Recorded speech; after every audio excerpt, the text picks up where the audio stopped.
Зөвөөцөн залуусаа тулгаа бин тулгаа байна. За бичлэгээрээ уулзаг нилээх удажээ.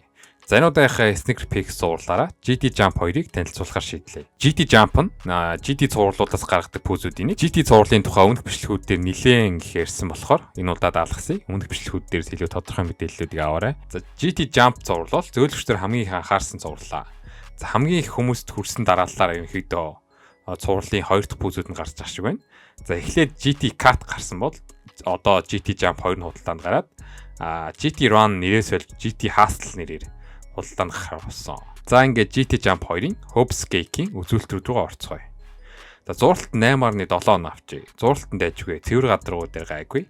Тоостой орчинд арчих шаардлагатай бага зэрэг халтарддаг гэсэн байна. За зөөлөвч нь 10. Зөөлөвчийн систем нь арт хэсэг нь React Foam, урд хэсэг нь Zoom Pod, за бүтэн Zoom Strobel, Jump Frame-с бүтсэн. За зөөлөвчөд л ярих юм байхгүй. Зохилт хамгаалалт маш сайн.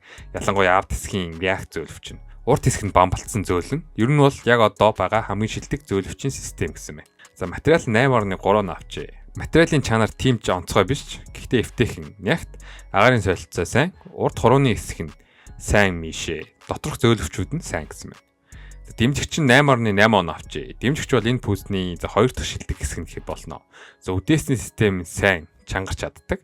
Jump Frame нь энэ пүүзийг доктортой болгоход тусалж өгсөн. За Fit 8.2 авчээ. Өмсгөлийн хэлбэр нь сайн, эвтэйхэн. За Outdoor Tico. За гадна уулын тимч хатуу, эдлэгээ сайтай биш учраас гадна тоглоход тохиромжгүй болов. За US size дээр 433 г байсан байна. За давуудлууд нөх юм бол top tier зөөлөвчийн систем.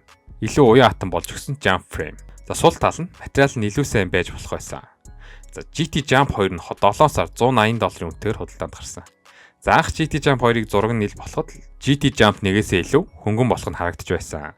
За GT Jump 1-ээс 20-с 30 г хөнгөрч чадсан энэ удаагийн GT Jump 2 нь. За нэрээ нэг хэлэх юм байгаа нь шинээр гарсан пүүсний зураг өөр сонирхолтой мэдээллүүдийг тулгаа гэдэг Facebook хуудасаараа оруулдаг учраас манай үзэгчид маань тийшээ орж эргэлээ олон мэдээллийг авах боломжтой байгаа шүү.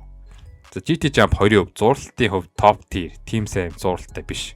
За гадна бол team ч бас хатуу биш, эдлэгээ удаан дахаад биш ээ. Энэхэдээ тэгж их юм хүлээгээд хэрэггүй болов. За зөөлөвчтэй бол ярих юм байхгүй. Ялангуяа арт хэсгийн React зөөлөвч нь маш bouncy. За маш олон ревю бичигчид артлын React зөөлөвчийг магтаж бичсэн байна.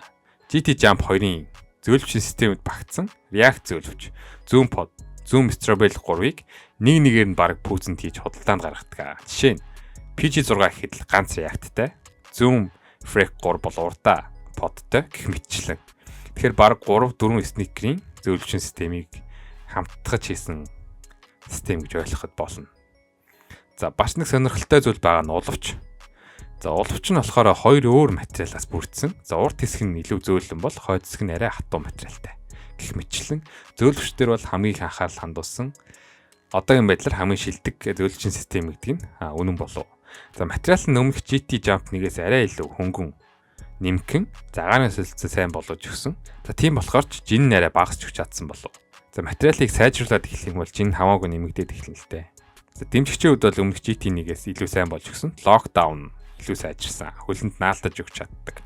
GT Jump 2-ын улны өндөр нь өмнөх GT Jump 1-ээс арай багассан мэдрэмж төрдөгч. Гэхдээ багассан боловч энэ олон зөөлөвчийг хийж байгаа учраас бусад пүүзтэй харьцуулахад маш өндөр.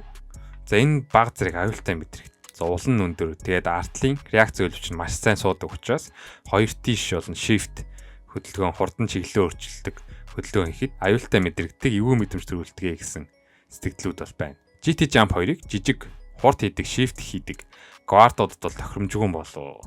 Зуралт ч бас тийм сайн биш учраас. Харин том битэй big man-ууд power forward илүү тохиромжтой болов. Цохилтын хамгаалалт илүү сайн.